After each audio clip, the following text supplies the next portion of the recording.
So we started talking about, like, how do we optimize our landing pages? And one of the long-held best practices, and this is not just nonprofits, this is for-profits. They say if you have multiple calls to action on the same landing page, multiple conflicting calls to action, it'll negatively affect conversion. So we're like, well, let's test it, right? So version A is the control. It's our typical, and you'll see that we kind of got into a pattern, and we found something that really works. So we have a donation form on one side, we have copy on the other side. Version B is absolutely identical. There's one change we made. We added a secondary call to action. It's a name acquisition call to action. So down there in the bottom right-hand corner, the square of death, we have a sign up to get this email. I'm sorry, we're going to email you this PDF. We said, well, okay, well, after somebody signs up for that, we're going to give them a confirmation message. So let's send them to a second page, and let's ask them for a gift a different way, right? So we performed the test. We A/B split it. Version A had a 2.52% donation conversion rate. Version B had a 2.51%. So there was no statistical difference between version A and version B in terms of donation conversion. So, that was interesting, that the first best practice we kind of overturned.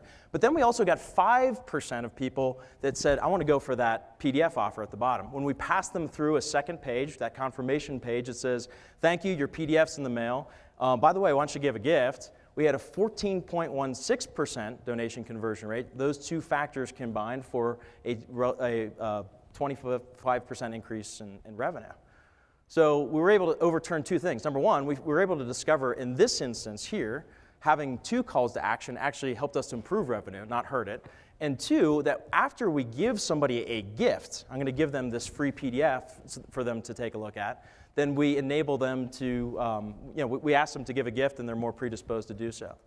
So the next thing that we wanted to explore is this long-held best practice that says, in order to capture as many email addresses as you can, right, as many email addresses as we can, we have to have our email capture device on every page of our website, or at least on the home page, right? It's got to be there, in the forefront right there.